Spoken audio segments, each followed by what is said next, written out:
ശബരിമല സ്വർണ്ണപ്പാളികളുടെ കേസിൽ മാത്രമല്ല ഇപ്പോൾ കൊടിമരത്തിലും കേസെടുത്തുവെന്ന് SIT ഹൈക്കോടതി അറിയിച്ചിരിക്കുന്നു എന്നുള്ള വിവരമാണ് വരുന്നത്. ഹൈക്കോടതി നിർദ്ദേശമനുസരിച്ചാണ് SIT നടപടിയെടുത്തിരിക്കുന്നത് എന്നുള്ളതാണ്.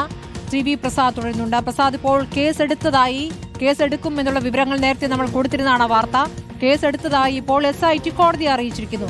അപ്പോൾ ഇനി കൊടിമരവുമായി ബന്ധപ്പെട്ടുള്ള കൊടിമര നിർമ്മാണത്തിൽ പ്രത്യേക കേസെടുത്ത് അന്വേഷണം എന്ന് പറയുമ്പോൾ ഇപ്പറയുമായി രാഷ്ട്രീയമായി UDF-നെതിരെ ഒരു ആയുധമാകുന്നു LDF-ന് എന്നുള്ള വിഷയം കൂടി വരികയാണ്. പക്ഷേ രണ്ട് കേസുകളും തമ്മിലുള്ള വ്യത്യാസം ഏത് രൂപത്തിൽ കാണണം പ്രസാദ്?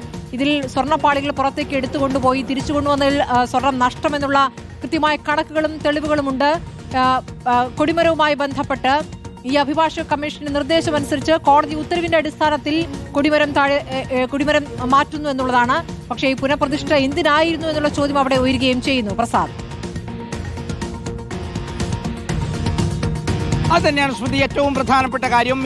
ഇതിൽ കേസെടുത്തേക്കും എന്നുള്ളത് തന്നെയാണ്. അതായത് പ്രത്യേക അന്വേഷണ സംഘം അങ്ങനെ ഒരു സ്ഥിരീകരണം നൽകുന്നില്ല എന്നുള്ളതാണ് ശ്രുതി. നമ്മൾ പ്രത്യേക അന്വേഷണ സംഘത്തിലെ അംഗങ്ങളോട് ബന്ധപ്പെട്ടുകൊണ്ടിരിക്കുകയാണ്. അങ്ങനെ ഒരു സ്ഥിരീകരണത്തിലേക്ക് ഇതുവരെയും പോകുന്നില്ല. കേസെടുക്കാനുള്ള നിർദ്ദേശമുണ്ടോ എന്നത് സംബന്ധിച്ചുള്ള ഒരു സംശയത്തിലാണ് ഇപ്പോൾ നിൽക്കുന്നത്. എന്തായാലും കേസെടുത്തേക്കും എന്നൊരു അഭ്യൂഹം നിലനിൽക്കുന്നുണ്ട് അക്കാര്യം. പക്ഷേ കേസെടുത്തോ ഇല്ലയോ എന്ന കാര്യത്തിലാണ് ഇപ്പോൾ നമ്മൾ അന്വേഷിക്കുന്ന സമയത്ത് നിലവിൽ കേസെടുത്തില്ല എന്നാണ് വ്യക്തമാകുന്നത്. ഏതാനും സമയത്തിനുള്ളിൽ തന്നെ അറിയാൻ കഴിയും ശ്രുതി. പക്ഷേ ഒരു കാര്യം ഏതാണ്ട് ഉറപ്പാവുകയാണ്, കൊടിമരത്തിലേക്ക് ഗൗരവമുള്ള ഒരു അന്വേഷണം നീങ്ങുന്നു എന്നുള്ളത് തന്നെയാണ്. നേരത്തെ ഈ കേസ് ഹൈക്കോടതി പരിഗണിച്ചപ്പോൾ തന്നെ ഇതിൽ അന്വേഷണം വേണ്ടതുണ്ട് എന്നുള്ളത് തന്നെയാണ് പറഞ്ഞത്.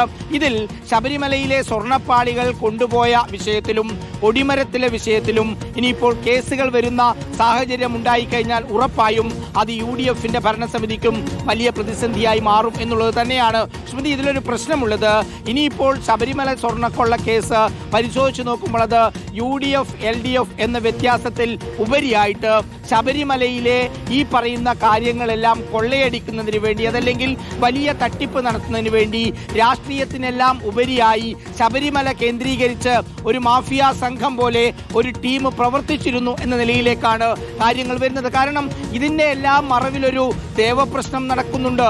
ദേവപ്രശ്നത്തിന് പിന്നാലെ അഭിഭാഷക കമ്മീഷണറായ ASP കുറുപ്പിന്റെ ഇടപെടലുണ്ട്, അതിൽ തന്ത്രിയുടെ ഇടപെടലുണ്ട്, അതിലേക്ക് ഉണ്ണികൃഷ്ണൻ പോറ്റി കടന്നു വരുന്നുണ്ട്, ഒരുപാട് സ്പോൺസർമാർ വരുന്നുണ്ട്. അങ്ങനെ രണ്ട് സ്പോൺസർമാർ തന്നെയാണ് നമുക്കറിയാവുന്നതുപോലെ ഇപ്പോൾ ജയിലിൽ കിടക്കുന്ന ഗോവർദ്ധനും ഉള്ളത് എന്നുള്ളതാണ്. അങ്ങനെ ഒരു സ്പോൺസറായ രമേശ് റാവു തന്നെയാണ് ശബരിമലയിലെ ദ്വാരപാലക വിഗ്രഹങ്ങളിലെ പാളികൾ ഉണ്ണികൃഷ്ണൻ പോറ്റിക്ക് വേണ്ടി ശബരിമലയിൽ നിന്ന് കൊണ്ടുപോയത് എന്നുള്ളതാണ്. ഒരുപക്ഷെ ഈ ശബരിമല കേന്ദ്രീകരിച്ച് മാറി മാറി വരുന്ന UDF സംവിധാനത്തിനെ LDF സംവിധാനത്തിനെ എല്ലാം ഉൾക്കൊണ്ടുകൊണ്ട് തട്ടിപ്പ് നടത്താനുള്ള ഒരു സംവിധാനമാക്കി മാറ്റാൻ അവിടെ കഴിഞ്ഞോ എന്നുള്ളതാണ് പ്രധാനപ്പെട്ട കാര്യം. കൊടിമരത്തിലേക്ക് തന്നെ നമുക്ക് തിരിച്ചു വന്നാൽ കൊടിമരത്തിലും ഒരു ദേവപ്രശ്നം ഉണ്ടായിരുന്നു എന്നുള്ളത് ഒരു വസ്തുതയാണ്. പക്ഷേ കൊടിമരത്തിന്റെ ദേവപ്രശ്നത്തിൽ പറഞ്ഞതല്ല ആ കൊടിമരം പരിശോധിക്കുമ്പോൾ കണ്ടത് എന്നുള്ളതാണ്. കാരണം 1970-കളിൽ നേരത്തെ കൊടിമരം സ്ഥാപിക്കുന്ന സമയത്ത് അതിന്റെ അടിഭാഗം പൂർണ്ണമായും കോൺക്രീറ്റ് ആയിരുന്നു.